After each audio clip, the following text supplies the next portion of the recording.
Under Joe Biden's centralized federal bureaucracy, the migrant flood along the borders of southern U.S. states has become such a pressing problem that many conservatives are starting to acknowledge the wisdom of federalism and of states to handle things unfettered by the feds. And many are acknowledging that no matter how many old guard news agencies and how many U.S. bureaus try to hide the truth, this federal immigration bureaucracy is both losing track of vulnerable migrant kids who've been separated from their parents and also literally flying migrants into and around the United States while trying to keep it quiet. Hi everyone, I'm Gardner Goldsmith for MRCTV. You know, to see just how impossible it is, even for lamestream media, to hide the dark results of the Biden immigration insanity, take a look at this Newsweek attempt to so-called fact-check a claim that 85,000 unaccompanied, as they say, migrant kids have gone missing from the federal tracking system. In July, Newsweek released a piece by Tom Norton, to which they attached a prejudicial headline, implying that there was some errant belief that they were going to question. The natural tendency would be to view that as a query dripping with skepticism, and the Norton piece actually adopts that tone, as at first he lays out information on the vast size of the migrant flood. Then he mentions that in May, a 17-year-old Honduran migrant died while reportedly in U.S. custody, and that the seriousness of the situation is inspiring some to fear that immigration is becoming a partisan issue, as he says, as if it hasn't been a partisan issue for decades. And he implies that some of the troubling border stories are less than authentic and served up merely to gain political strength. Quote, incidents like this have at the very least highlighted the treacherousness that children face. Some, however, argue that these stories risk becoming a tool of partisan politics. If that is true, therein lies the possibility that information and data surrounding this phenomenon could become distorted as a result. That latter might be true, but why not just report on this issue of the 85,000 missing kids rather than delay and couch things and right under the seeming pretense that one is bringing balance to a story that's being politically manipulated? After his hemming and hawing, when Norton finally gets to the facts, he confirms the so-called conservatives' claim. First, he tells readers, quote, a Facebook post by former U.S. senatorial candidate Peggy Hubbard, posted on the 11th of July, 2023, read, 85,000 plus illegal migrant children have gone missing, according to DHS, since Biden took office. MSN, mainstream media, didn't report on this fact. Why? That's a good question. And Norton doesn't answer that question. Instead, he steadfastly stays on his high horse to act like the all-seeing journalist and offers this. To start, the figure appears to be sourced from a New York Times article published in February 2023 about migrant children working in jobs that violate labor laws. The article states that in 2022, there were 130,000 unaccompanied minors who entered the U.S., 3 times what it was 5 years earlier. Although unaccompanied, these minors were not children who had been stolen into the country undetected, the article read. But Mr. Norton, that's not what the Facebook post claimed. That's a Snopes-style red herring, claiming something that wasn't stated and then attacking that.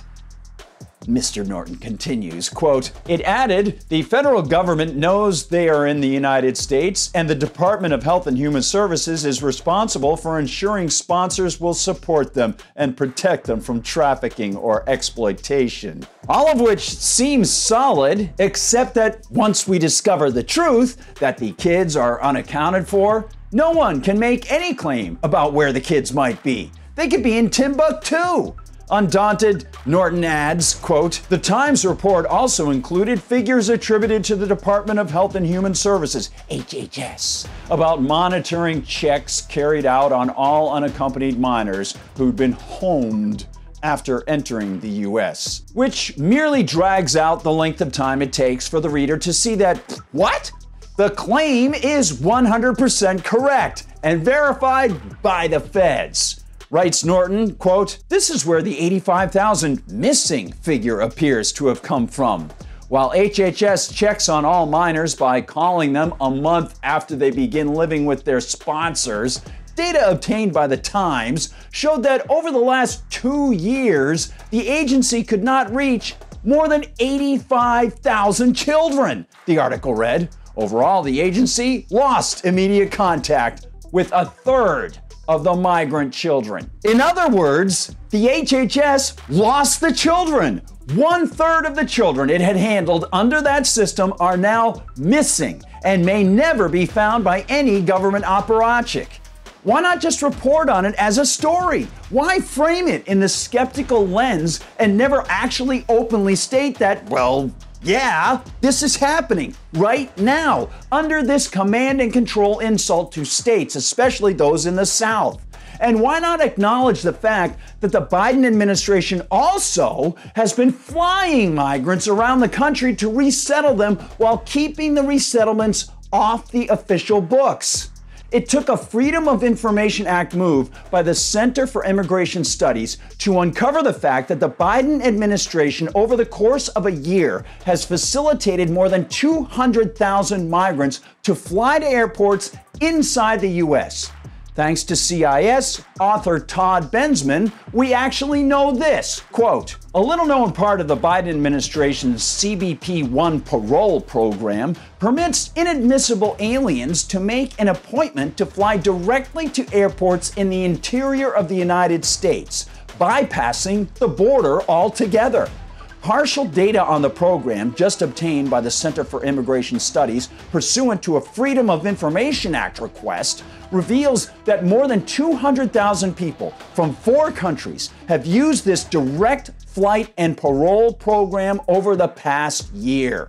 You know, conservatives now concede that reliance on a central control bureaucracy to run the immigration system that the founders and the Constitution left to the states is a big, big mistake. They can see that not only is the Biden administration not handling the borders the way people in states like Texas and Florida would like to handle them, the administration is secretly using taxpayer money to bring in more migrants. When was the last time you got tax subsidies to move? Well, for many conservatives, the pain is becoming too much. Their long-standing bash their head repeatedly against the wall push for the central government to handle immigration is bearing the poisonous fruit one should expect from the centralized system that gets into the hands of those who hold quite different views. And now, as they have on so many major issues, members of the pop media are being forced to face reality. A reality that many of us already knew. Thanks for watching, one and all. Keep fighting for freedom. Remember what the founders wrote about the rules for the United States government, and try to remind a few of those politicians out there. Yeah. Hey, by the way, thank you so much to Rumble for sticking up for free speech. Please find our videos on Rumble. Please like, please subscribe, please share the videos far and wide. You can also find us at MRCTV.org, and of course, where our videos are on YouTube, where, yes, they censor us. But please visit MRCTV.org and consider donating to the Media Research Center. You can always use your support there, and you can visit the MRC Store to get some great items that will tweak the lefties out there. You can also find us on Instagram, on TikTok, and inside Facebook and on Twitter. On Gab, I'm at Gardner Goldsmith, and on Twitter, I'm at Gard Goldsmith. For MRC TV, I'm Gardner Goldsmith.